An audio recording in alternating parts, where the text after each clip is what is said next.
प्राचीन भारत का समय था। मगध राज्य अपने वैभव और समृद्धि के लिए प्रसिद्ध था। राजा बिंबिसार का शासन चल रहा था। राजधानी राजगृह के चारों ओर बड़े बड़े बाजार थे। हर दिन दूर दराज से व्यापारी, किसान और साधक यहाँ आते और अपनी अपनी आवश्यकताओं की पूर्ति करते। राजगृह में ही एक व्यापारी रहता था, विशाखा। उम्र लगभग 30 वर्ष रही होगी। धनी था, व्यापार में कुशल था, परिवार भी संपन्न था। देखने वालों को लगता, इससे सुखी व्यक्ति और कौन होगा, मगर भीतर की सच्चाई बिल्कुल अलग थी। विशाखा दिन रात चिंता करता रहता।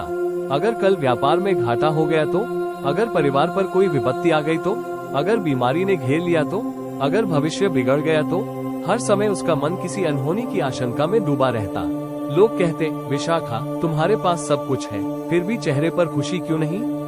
वो मुस्कुरा देता, पर मन भीतर ही भीतर जलता रहता।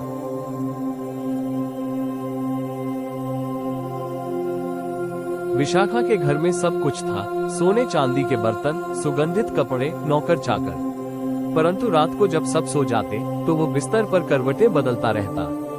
नींद दूर भागती। उसकी पत्नी सुजाता अक्सर कहती, स्वामी, इतनी चिंता क्यों करते हो? आप मेहनती हो, ईमानदार हो। भगवान बुद्ध भी कहते हैं, कर्म करो, फल की चिंता मत करो। पर विशाखा कहता, नहीं सुजाता, तुम नहीं समझोगी। भविष्य अनिश्चित है, जो आज है कल खो भी सकता है। यही सोचकर मेरा मन कांप उठता है। धीरे धीरे उसकी चिंता बीमारी का रूप लेने लगी। भोजन कम करने लगा, शरीर कमजोर होने लगा।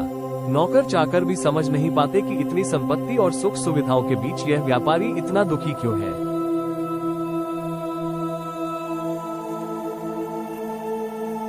एक दिन राजगृह की गलियों में चर्चा फैल गई, भगवान बुद्ध अपने शिष्यों के साथ बिहार में ठहरे हैं और उपदेश देंगे।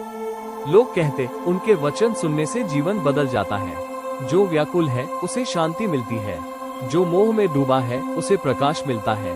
विशाखा की पत्नी ने कहा, स्वामी, क्यों न आप बुद्ध के दर्शन करें, शायद आपकी चिंता कम हो जाए। विशाखा पहले तो टाल गया, लेकिन मन कहीं भीतर से खींचने लगा। अगले ही दिन वो सवेरे सवेरे विहार पहुंचा।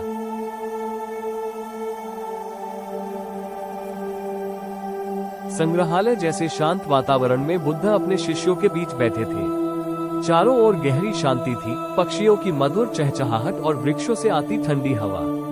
विशाखा भी वहां बैठ गया। बुद्ध ने धीरे धीरे वचन कहे, मनुष्य का जीवन नदी के प्रवाह जैसा है, हर क्षण बदलता रहता है। जो बीत गया उसकी चिंता व्यर्थ है, जो आने वाला है उसकी चिंता मूर्खता है। वर्तमान ही तुम्हारा सत्य है। यदि तुम वर्तमान को सही ढंग से जी लो तो न भूत तुम्हें सताएगा, न भविष्य डराएगा। ये शब्द सुनकर विशाखा के हृदय में हलचल मच गई। उसे लगा जैसे कोई सीधे उसके मन को पढ़ रहा हो। उसकी आंखें भर आईं।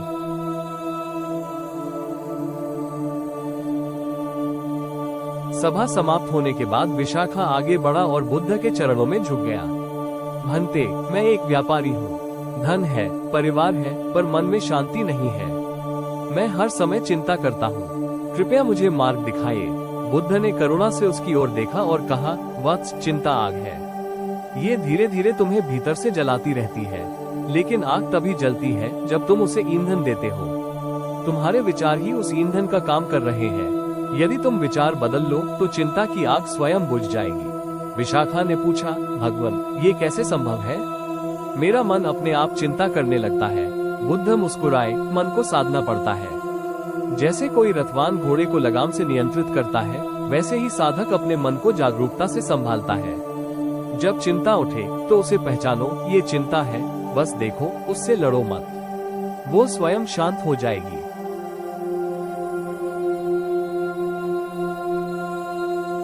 बुद्ध ने उसे एक छोटी सी कथा सुनाई। एक बार एक व्यक्ति नदी पार करना चाहता था। उसने नाव बनाई और नदी पार कर गया। अब जब किनारे पहुंचा तो सोचने लगा, यह नाव मुझे इतनी उपयोगी रही, क्यों न इसे अपने कंधे पर उठाकर आगे भी ले चलूं। बताओ विशाखा, क्या वो बुद्धिमान कहलाएगा? विशाखा बोला, नहीं भंते, जब नदी पार हो गई तो नाव को धोना मूर्खता है। बुद्ध ने कहा, ठीक वैसे ही जब कोई समस्या बीत चुकी हो तो उसकी चिंता धोना व्यर्थ है। तुम हर क्षण पुरानी नावों को धोते रहते हो, इसलिए थकान और दुख से भरे रहते हो। विशाखा की आंखों से आंसू बहने लगे। पहली बार उसे लगा कि उसकी चिंता वास्तव में निरर्थक बोझ है।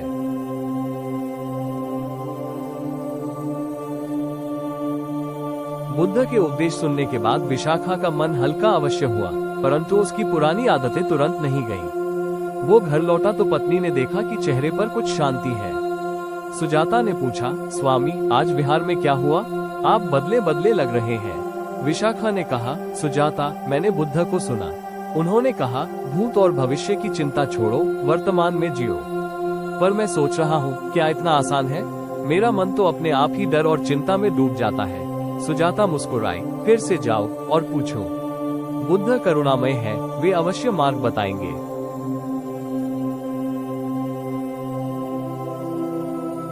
अगले दिन विशाखा फिर विहार पहुंचा। इस बार सभा थोड़ी लंबी थी।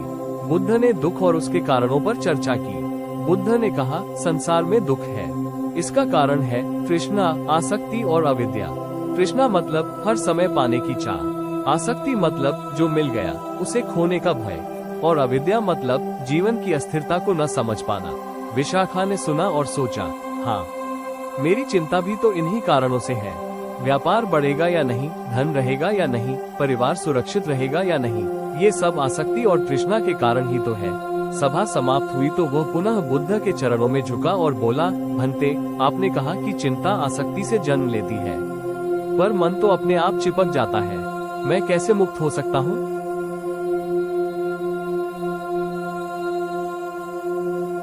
बुद्ध ने एक दृष्टांत सुनाया। एक बार एक किसान के बैल भाग गए। वो दुखी होकर विलाप करने लगा, अब मैं खेत कैसे जोतूंगा?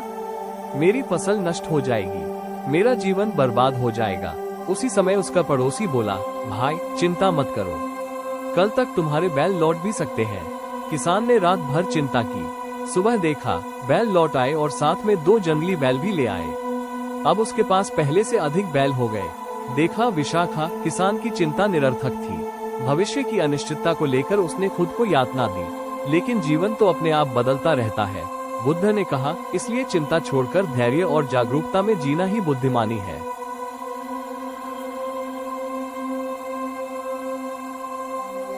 विशाखा ने पूछा, भंते, तो क्या मुझे ध्यान, मेडिटेशन करना चाहिए?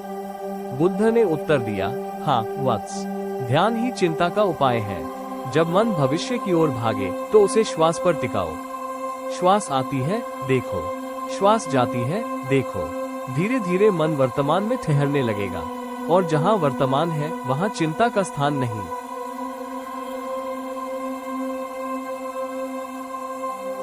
विशाखा ने बुद्ध की बात मानी। घर लौटकर उसने शांत जगह बैठकर श्वास पर ध्यान देना शुरू किया। शुरुआत में कठिनाई हुई, मन बार बार भटकता, व्यापार की बातें याद आती, भविष्य की कल्पनाएं उठती, पर बुद्ध की बात उसे याद आती, सिर्फ देखो, लड़ो मत। इसलिए वो हर बार मन को पहचान लेता, हाँ, ये चिंता है, और फिर श्वास पर लौट आता। कुछ ही दिनों में उसने महसूस किया कि उसका मन थोड़ा शांत रहने लगा है। वो रात को कुछ देर गहरी नींद भी लेने लगा।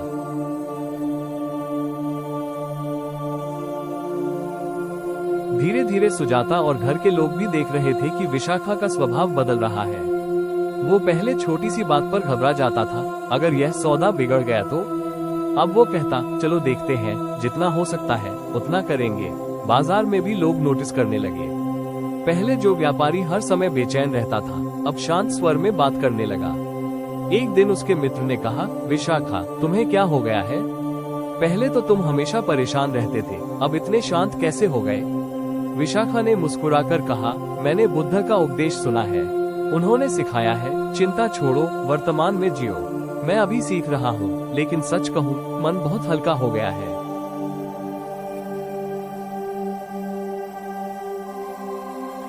लेकिन जीवन में परीक्षाएं अचानक आती हैं। कुछ ही समय बाद विशाखा के व्यापार में वास्तव में नुकसान हो गया। समुद्र मार्ग से आने वाला माल तूफान में नष्ट हो गया। खबर मिलते ही उसका मन फिर कांप उठा। पुरानी आदत लौट आई, अब क्या होगा? मेरा धन डूब गया, भविष्य अंधकार में हो गया। वो फिर विहार पहुंचा और बुद्ध के सामने रोने लगा। भंते, मैंने ध्यान किया, शांति भी पाई, लेकिन अब जब सचमुच नुकसान हुआ, मेरा मन बिखर गया। मैं क्या करूं?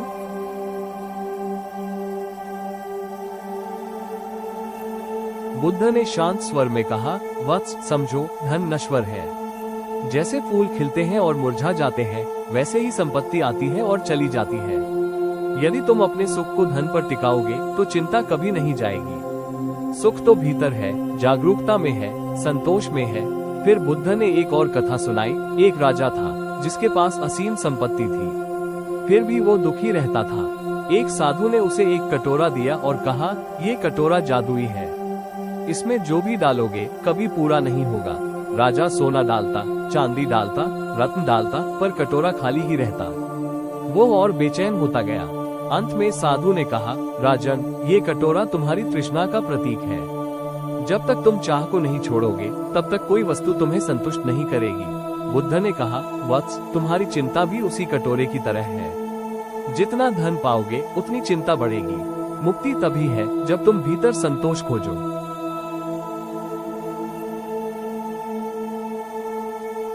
इस बार विशाखा ने गहरी सांस ली।